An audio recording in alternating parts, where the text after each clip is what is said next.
जय हिंद दोस्तों। मैं रमाकांत जायसवाल स्वागत करता हूं आप सबका study with Rama YouTube channel पर। उम्मीद है दोस्तों आप सब स्वस्थ होंगे और बेहतरीन तरीके से अपनी अपनी पढ़ाई कर रहे होंगे। आप सब अपने अपने अपने एग्जाम के हिसाब से अच्छे तरीके से अपना मेहनत कर रहे होंगे, अपनी स्टडी कर रहे होंगे।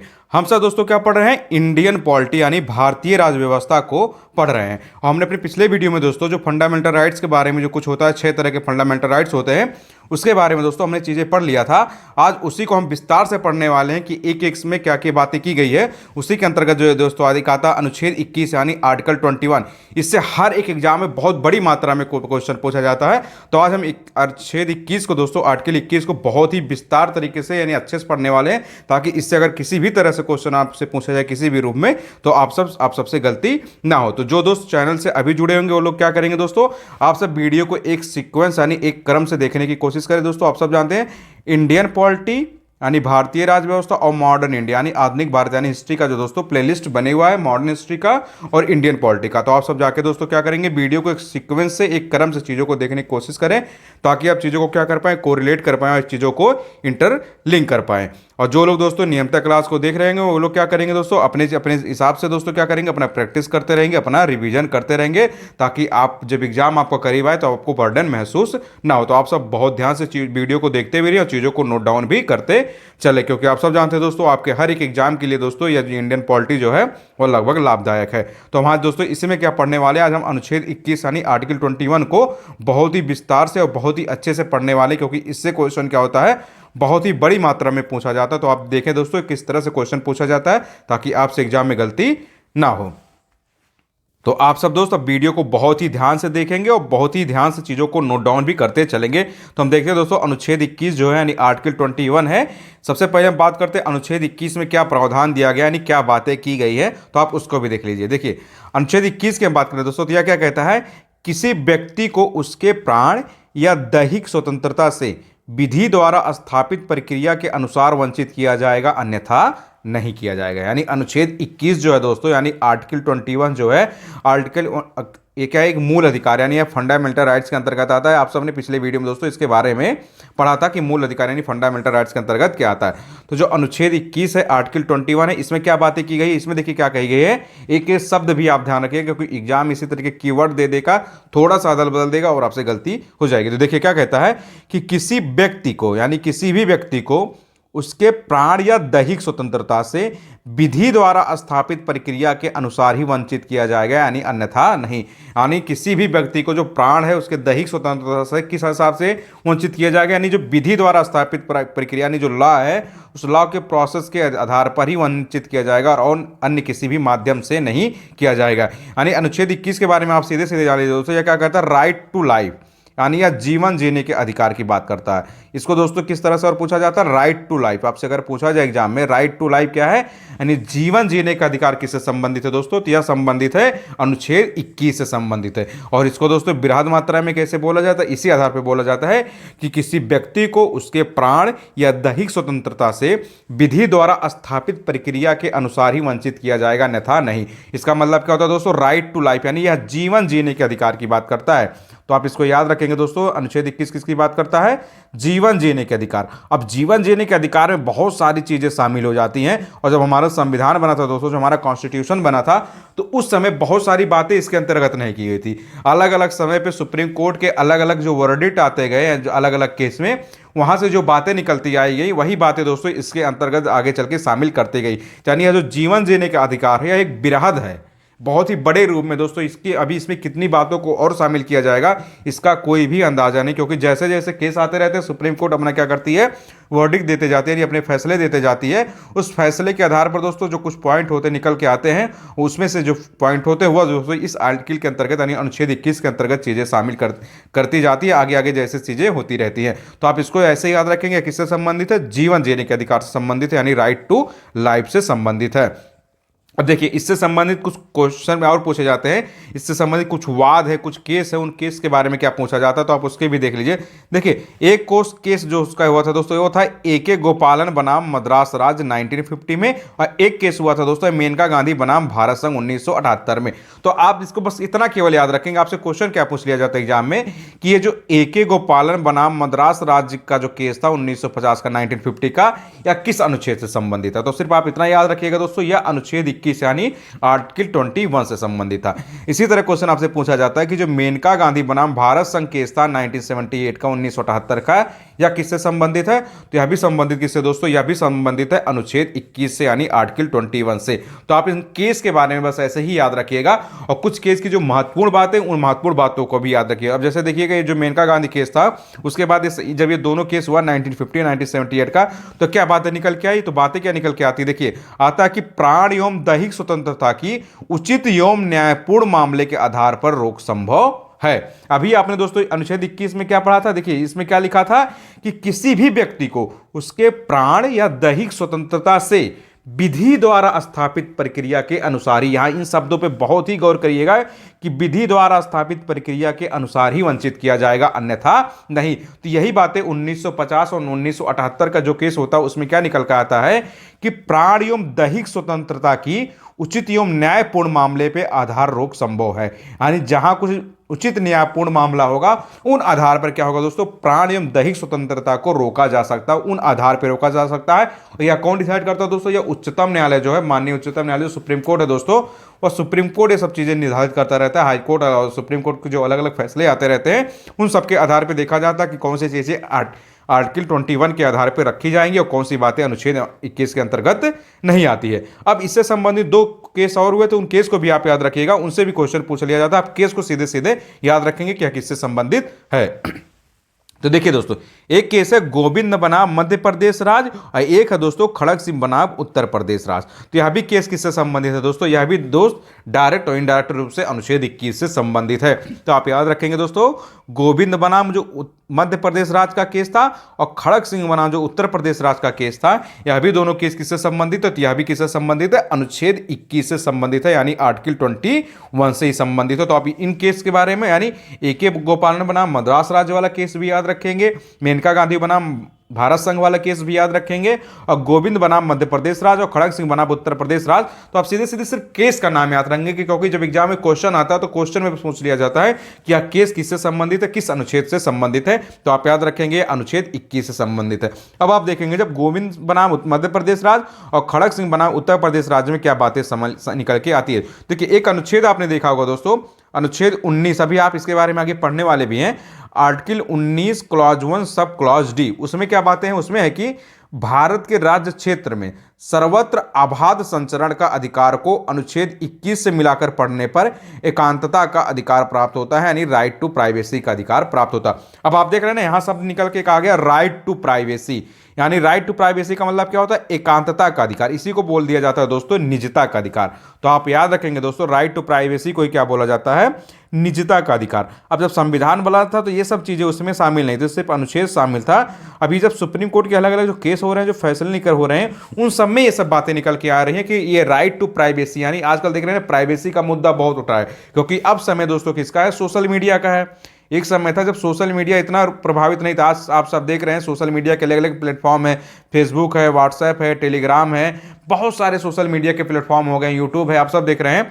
तो आज क्या हो रही है, आजकल आज देख रहे हैं प्राइवेसी का उल्लंघन होता रहता है। वीडियो किसी के वायरल हो जाते हैं, कुछ फोटो इधर से उधर कर दिया जाता है, इधर आधे फोटो चेंज कर दिए जाते हैं। तो अब समय किसका है, सोशल मीडिया का। तो यानी अब प्राइवेसी का मुद्दा इसलिए बहुत ऊपर रहता है कि यानी हर व्यक्ति का यह अधिकार है, राइट टू प्राइवेसी यानी निजता का अधिकार, हर व्यक्ति को अपनी प्राइवेसी का अधिकार है। तो ये सब चीजें संविधान के दौरान शामिल नहीं थी जब संविधान का फॉर्मेशन हो रहा था, लेकिन आप देख रहे हैं जो सुप्रीम कोर्ट के अलग अलग वर्डिक्ट आ रहे हैं, उन सब चीजों में ये मुद्दा शामिल कर लिएगा। तो अब आपसे अगर पूछा जाए क्वेश्चन कि राइट टू प्राइवेसी यानी निजता का अधिकार किस अधिकार के आता है, तो यह भी इसी जीवन जीने के अधिकार के अंतर्गत आ जाता है, यानी अनुच्छेद 21 के अंतर्गत। इसलिए इसको दोस्तों अनुच्छेद 21 को बोला भी जाता है राइट टू लाइफ यानी जीवन जीने का अधिकार। अब जीवन जीने के अधिकार में बहुत ही विराट टर्म है, इसमें बहुत सारी बातें शामिल होती रही हैं। उसी तरह राइट टू प्राइवेसी यानी निजता का अधिकार भी दोस्तों क्या होता है, इसी के अंतर्गत शामिल कर दिया जाता है। यानी जो अनुच्छेद 19 है, अब इसको कैसे पढ़ेंगे, देखिए article 19 clause 1 sub clause D, यानी ये जो अनुच्छेद 19 क्लॉज 1 सब क्लॉज डी क्या कहता है कि भारत के राज्य क्षेत्र में सर्वद अबाध संचरण का अधिकार यह देता है। यानी आप देख रहे हैं इंडिया में, आप देखेंगे दोस्तों कुल 28 राज्य और 8 यूनियन टेरिटरीज है, यानी 28 + 8 आप ऐसे याद रखेंगे। हमारे यहाँ कुल 28 राज्य हैं और 8 केंद्र शासित प्रदेश हैं। तो हमको अबाध रूप से संचरण का अधिकार है इस article 19 clause 1 sub clause D के तहत। मतलब हम किसी भी राज्य में कहीं भी आ जाने के लिए हमको स्वतंत्रता है, क्योंकि यह हमारा देश, हम इस देश के नागरिक हैं।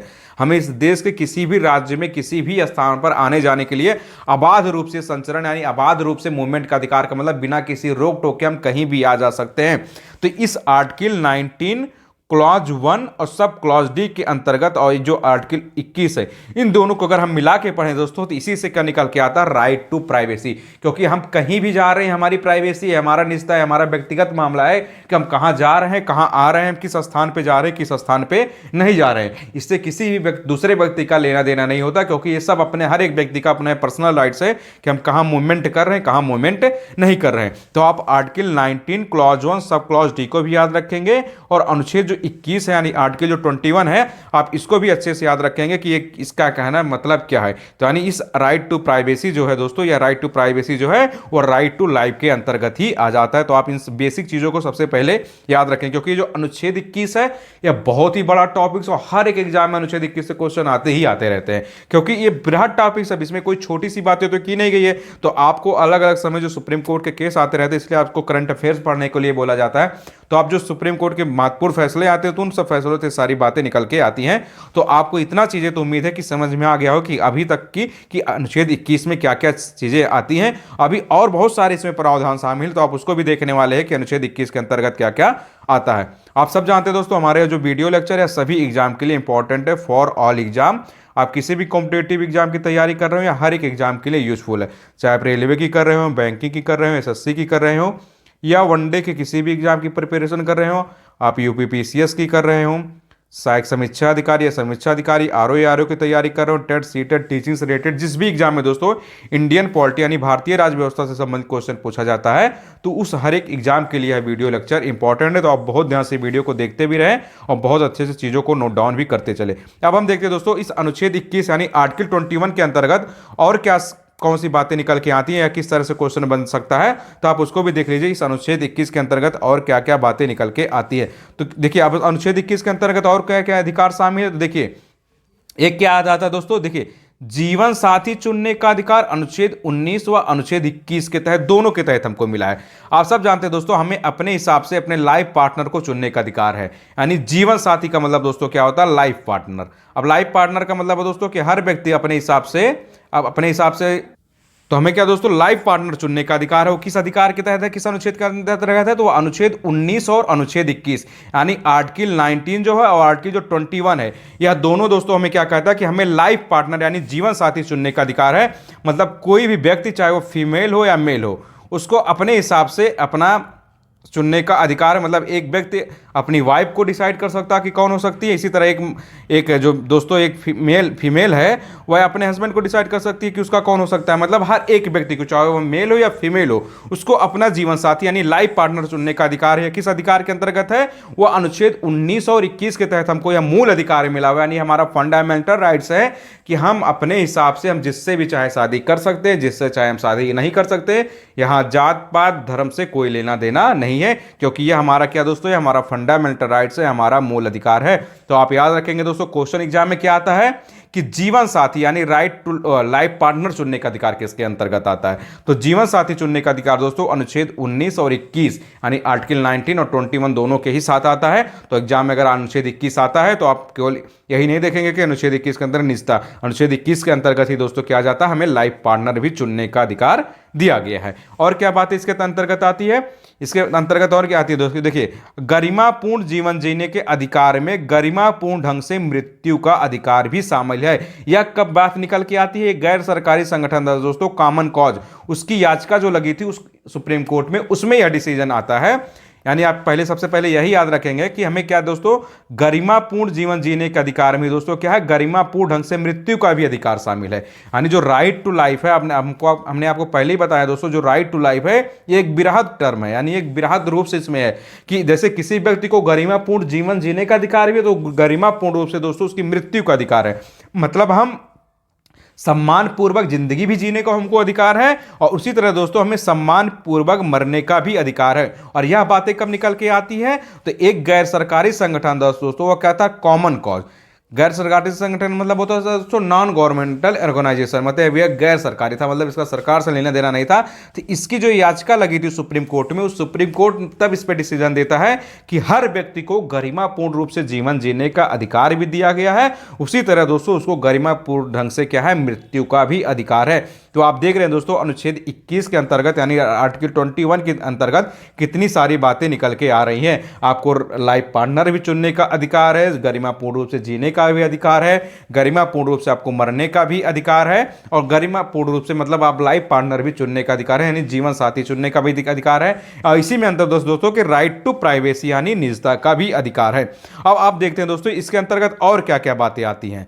इसमें और भी बातें बहुत सारी निकल के आती हैं, आप उसको भी देख लीजिए। देखिए इसमें एक आता है शीघ्र विचारण का अधिकार, इसी के अंतर्गत दिया गया है। पैर में डंडा बेड़ी डालने के विरुद्ध अधिकार भी इसी के अंतर्गत आता है। अच्छी सड़कों का अधिकार इसी के अंतर्गत आता है। प्रतिष्ठा का अधिकार भी इसी के अंतर्गत आ जाता है। एकांत कारावास के विरुद्ध अधिकार भी इसी के अंतर्गत आता है। फांसी में विलंब के विरुद्ध अधिकार भी इसी के अंतर्गत आता है। अभिरक्षा में हिंसा के विरुद्ध अधिकार भी इसी के अंतर्गत आता है।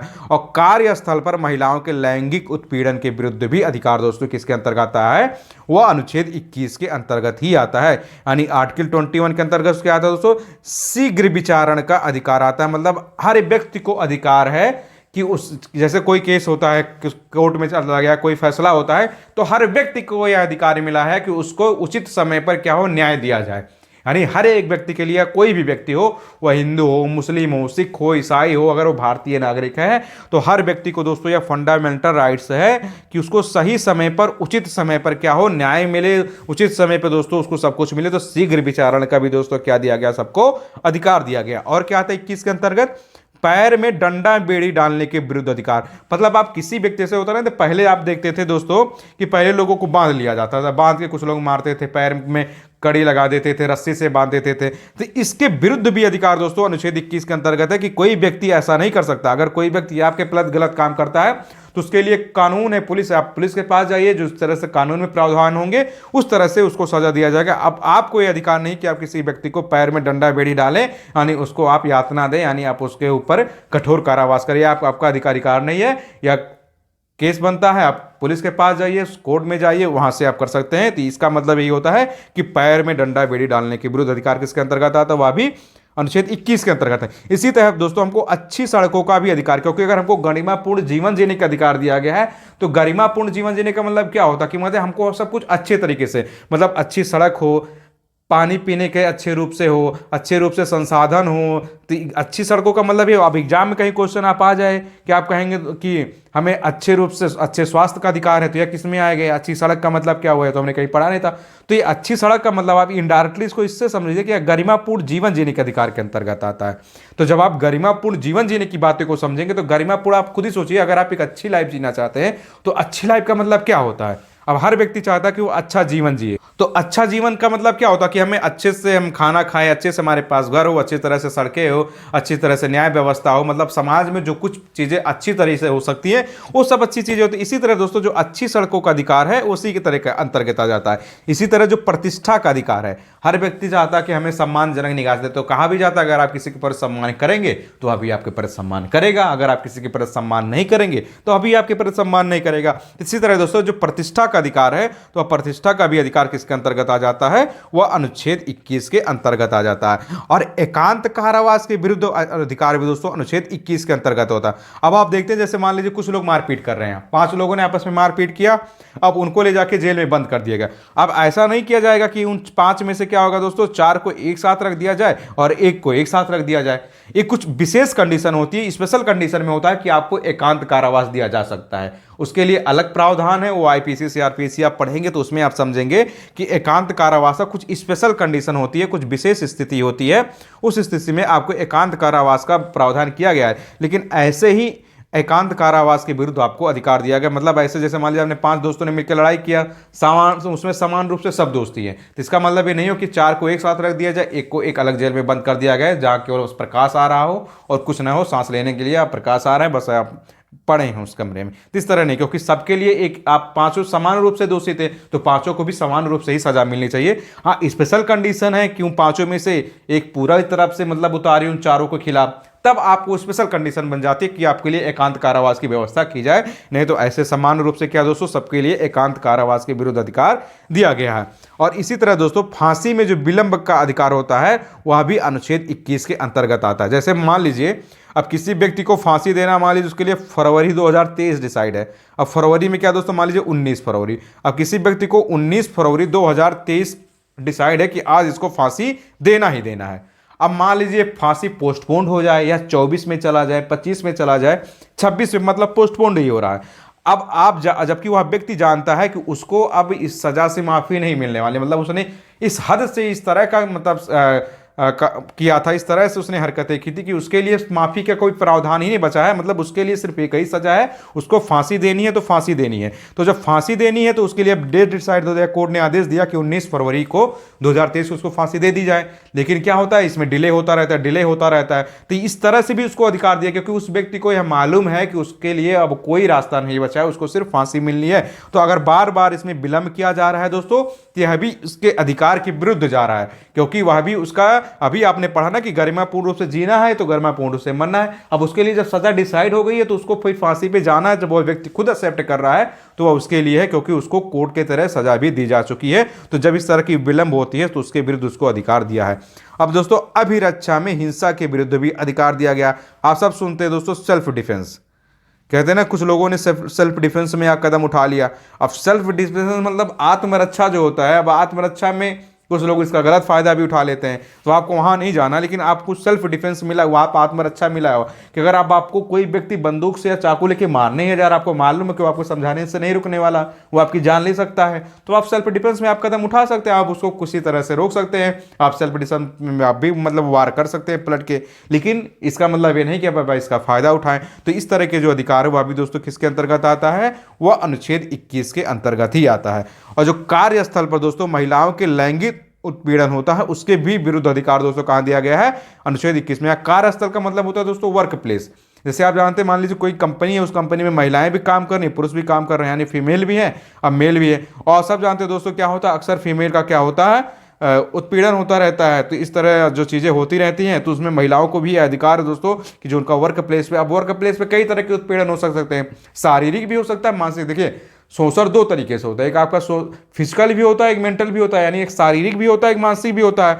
अब शारीरिक वाला तो आप सब अच्छे से जानते हैं, मेंटल वाला भी, मतलब फिजिकल और मेंटल में। मेंटल का मतलब ये हो गया कि आप जैसे मान लीजिए 3 महिलाएं हैं, अब 3 महिलाओं को समान ही पद पे नियुक्त किया गया, लेकिन अब एक से जानबूझ के अधिक मात्रा में काम लिया जा रहा है, 2 से जानबूझ के कम मात्रा में काम लिया जा रहा है, क्योंकि इन 2 महिलाओं का क्या है, उस संस्था में अच्छी तरह से पकड़ है, लेकिन एक महिला का क्या दोस्तों संस्था में अच्छी पकड़ नहीं, या कोई भी और भी कारण हो सकता है। तो इस मामले जो वर्क प्लेस पे जो उत्पीड़न होता रहता है उसके विरुद्ध भी आपको अधिकार है, क्योंकि जब सेम वर्क है, सेम पद है, सेम नियम है सबके लिए, तो सबके लिए सेम ही रूल लागू होंगे ना। इसका मतलब थोड़ी ना हो क्या कि आप एक से जबरदस्ती सारे काम ले रहे हैं, बाकी 2 को बैठाए हुए हैं। तो इस तरह, और फिजिकल तो आप तो सब अच्छे से जानते हैं, जो शोषण होता है यानी शारीरिक वाला जो शोषण होता है, तो इस तरह के जो अधिकार दिए गए हैं वह भी किसके अंतर्गत शामिल है दोस्तों, वह अनुच्छेद 21 के अंतर्गत शामिल है। तो अनुच्छेद 21 के अंतर्गत ये बहुत सारी चीजें शामिल है। बस आपने सब आप केवल पॉइंट को याद रखें, कीवर्ड को याद रखें, क्योंकि एग्जाम में जब क्वेश्चन आता है तो आप सारे अनुच्छेद को नहीं रट सकते। इसमें इतनी बातें हैं अनुच्छेद 21 में, क्योंकि सुप्रीम कोर्ट के अलग अलग केस अलग अलग फैसलों में डिसाइड होता रहता है। तो आप इन सब चीज़ों को इसी तरह से समझ सकते हैं कि अनुच्छेद 21 में क्या क्या चीज़ें आती हैं। आप बस पॉइंट को याद रखें ताकि आप एग्जाम में क्वेश्चन को बना पाएं। अब देखिए इसके अंतर्गत क्या आता है दोस्तों, और क्या आ जाता है, जीवन रक्षा का अधिकार आपको दिया गया है, स्वास्थ्य का अधिकार दिया गया है, निस्तक अधिकार को आपने पढ़ ही लिया दोस्तों, एक चिकित्सक द्वारा घायल को चिकित्सीय सहायता का अधिकार दिया गया है, महिलाओं तत्काल शालीनता तथा गरिमा से जीने का अधिकार दिया गया है। मतलब वही जीवन जीने का अधिकार, मतलब वही हुआ ना, राइट टू लाइफ।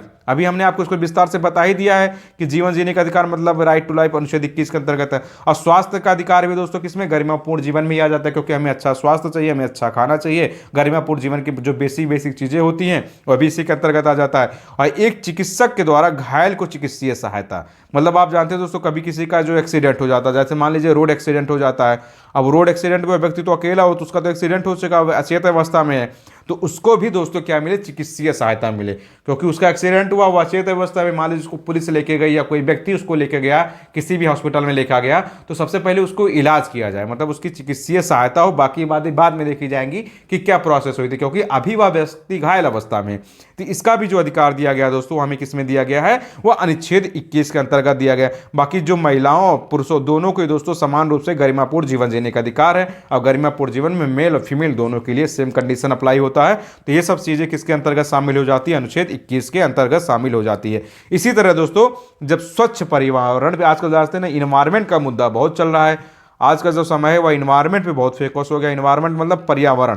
अब जब पर्यावरण की बात, जब गरिमापूर्ण जीवन की बातें आ रही, जब हमें स्वस्थ पानी चाहिए, अच्छा पानी चाहिए, तो स्वस्थ पर्यावरण भी होना चाहिए, यानी स्वच्छ पर्यावरण का भी हमको अधिकार दिया गया। स्वच्छ पर्यावरण का मतलब हो गया प्रदूषण रहित जल एवं वायु में जीने का अधिकार एवं हानिकारक उद्योगों के विरुद्ध सुरक्षा। जैसे आप मान लीजिए कि जैसे होता है ना कि कुछ गांव के पास इंडस्ट्री लग गई, अब उस इंडस्ट्री से जो धुआं निकल रहा है, जो केमिकल रिलीज हो रहा है, वह क्या स्वास्थ्य के लिए हानिकारक हो रहा है, तो उसके विरुद्ध आप कोर्ट में जा सकते हैं। जबकि आप जानते हैं दोस्तों मूल अधिकारों के विरुद्ध में, यानी फंडामेंटल राइट के विरुद्ध में आप सीधे सीधे हाई कोर्ट भी जा सकते हैं और सीधे सीधे आप सुप्रीम कोर्ट भी जा सकते हैं। यानी फंडामेंटल राइट्स में दोस्तों आपको यह छूट है कि आप चाहे तो हाई कोर्ट भी जा सकते हैं, और आप हाई कोर्ट अगर नहीं जाना चाहते तो आप सीधे सीधे सुप्रीम कोर्ट भी जाने सकते हैं, क्योंकि अगर आपके मूल अधिकारों का उल्लंघन हो रहा है। तो अगर कोई इंडस्ट्री मान लीजिए इस तरह का चीजें कर रही, तो आपका यह मूल अधिकार है कि आप कोर्ट में जा सकते हैं कि इससे जो कुछ भी चीज़ें रिलीज हो रही है वो हमारे स्वास्थ्य के लिए क्या है, हानिकारक है, या पर्यावरण के लिए भी क्या हो रहा है दोस्तों, नुकसानदायक है, क्योंकि इससे पशु पक्षी और इंसान सबके सब प्रभावित हो रहे हैं। तो यह भी किसके अंतर्गत आ जाता है, यह भी अनुच्छेद 21 के अंतर्गत ही आ जाता है। अब आर्टिकल 21 के अंतर्गत और क्या क्या चीजें आ जाती है, विदेश यात्रा का अधिकार आ जाता है, राज्य के बाहर न जाने का अधिकार आ जाता है, आश्रय का अधिकार आ जाता है, निःशुल्क कानूनी सहायता का अधिकार आ जाता है। यानी हर व्यक्ति को विदेश यात्रा का अधिकार है अनुच्छेद 21 के अंतर्गत। अब किसी ने जुर्म किया हो, किसी को कोर्ट ने यानी सुप्रीम कोर्ट या हाई कोर्ट ने खुद ऑर्डर दे दिया हो कि यह व्यक्ति देश से बाहर नहीं जा सकता, तब तो वह इस चीजें नहीं कह सकता कि हमारे यह फंडामेंटल राइट्स का उल्लंघन हो रहा है, क्योंकि जब उसको कोर्ट ने ही रोक रखा है कि तुम बाहर नहीं जा सकते, तुमने ऐसे कुछ गलत काम किए, तब वह व्यक्ति या सुप्रीम कोर्ट या हाई कोर्ट में इस आधार पर नहीं जा सकता कि उसके फंडामेंटल राइट्स का है। बाकी अगर ऐसे इस नॉर्मल कंडीशन में हर व्यक्ति को विदेश जाने का अधिकार है। आप जो जाने का रूल होता है बस आप रूल को फॉलो करिए। आप अमेरिका जाना चाहते हैं, स्विट्जरलैंड जाना चाहते हैं, आप ऑस्ट्रेलिया जाना चाहते हैं, आप जहां मर्जी कहे वहां जाना चाहते हैं, चाहे देश के अंदर जाना चाह रहे हो या देश के बाहर जाना चाहे, बस आपके उसके लिए जो रूल रेगुलेशन है आप सिर्फ उसको फॉलो करते रहिए, तो आपका यह अधिकार है कि आप कहीं भी जा सकते हैं, आपको कोई भी जाने से रोक नहीं सकता। अगर आपने कुछ ऐसे हरकतें ना की हो कि आपके खिलाफ वारंट जारी हो या कोर्ट ने आपको रोक रखा हो, तब तो आप नहीं जा सकते। आश्रय का अधिकार भी इसी तरह दोस्तों इसके अंतर्गत आ जाता है। निःशुल्क कानूनी सहायता का अधिकार, जैसे मान लीजिए दोस्तों कोई व्यक्ति है और वह लीगली क्या कर रहा है, चीजों को अफोर्ड नहीं कर पा रहा है, मतलब कुछ ऐसे केस हैं उसको वह लीगली क्या कर रहा है दोस्तों, उसके लिए पे नहीं कर पा रहा है, अच्छे वकीलों को उसको अफोर्ड नहीं कर पा रहा है, तो उसको निःशुल्क कानूनी सहायता का अधिकार देने की बात की गई है। इसके लिए कुछ कंडीशन है, कुछ प्रावधान है, वो चीजें सब आप आगे पढ़ने वाले हैं कि निःशुल्क रूप से कानूनी सहायता किस कंडीशन में दी जाती है, किसको दी जाती है। बस आप यहाँ इतना याद रखेंगे कि निःशुल्क कानूनी सहायता की अधिकार भी दोस्तों हमारा एक फंडामेंटल राइट से भी है, अनुच्छेद 21 के अंतर्गत डायरेक्ट और इनडायरेक्ट रूप से शामिल हो जाता है। तो आप देख रहे हैं दोस्तों इस आधार पर जो अनुच्छेद 21 है, आर्टिकल 21 है, यह एक बहुत बड़े रूप में आ जाता है। अनुच्छेद 21 में बहुत सारी बातें निकल के आती हैं, तो आप इन सारे एक एक पॉइंट और एक एक कीवर्ड को अच्छे से याद रखेंगे, क्योंकि आपके एग्जाम में सीधे सीधे इसी तरह से क्वेश्चन आते हैं। क्योंकि अनुच्छेद 21 को दोस्तों अलग अलग समय पर सुप्रीम कोर्ट अपने अपने वर्डिक्ट में डिसाइड करती रहती है। तो आप वीडियो को बहुत ध्यान से सुनते रहिए बार बार, और चीज़ों को क्या करते हैं, नोट डाउन करते रहिए। बाकी आप अपने एग्जाम के हिसाब से अपनी बुक को ले, चाहे आप इसी बुक से पढ़ते रहें, बस आप चीज़ें सिर्फ वीडियो पर डिपेंड ना रहें। आप अपने एग्जाम के हिसाब से, आपके एग्जाम के हिसाब से जो बुक्स हो आप उसको मार्केट से लाइए, उससे पढ़ते रहिए। आपको जहां से भी सुविधा लगे आप वहां से पढ़ते रहिए। बस आप चीज़ों को क्या करते रहें, आप रिवाइज भी करते रहें और प्रैक्टिस भी करते रहें, तभी आप चीज़ों में अच्छा कर पाएंगे। तो चलते चलते दोस्तों आप सबसे एक छोटा सा निवेदन है कि आप हमारे YouTube channel study with Rama, आप सब जानते हैं दोस्तों हमारा जो YouTube channel study with Rama, आप इसको दोस्तों सब्सक्राइब कर लेंगे और इसको अपने दोस्तों में शेयर कर देंगे, आपके फ्रेंड सर्किल में, आपके रिलेटिव में जो भी किसी भी कॉम्पिटेटिव एग्जाम की तैयारी कर रहा हो दोस्तों, उन तक वीडियो शेयर कर देंगे ताकि उनकी भी तैयारी को क्या मिलती रहे, मजबूती मिलती रहे, ताकि दोस्तों वह भी चीज़ों को समझ पाए कि उनको किस हिसाब से चीज़ें पढ़नी चाहिए और किस तरह से एग्जाम में क्वेश्चन बनता रहता है। बाकी जो इसके आगे की चीज़ें दोस्तों हम उसको नेक्स्ट वीडियो में पढ़ेंगे। तो बहुत बहुत धन्यवाद आप सबका वीडियो देखने के लिए। जय हिंद माय डियर फ्रेंड।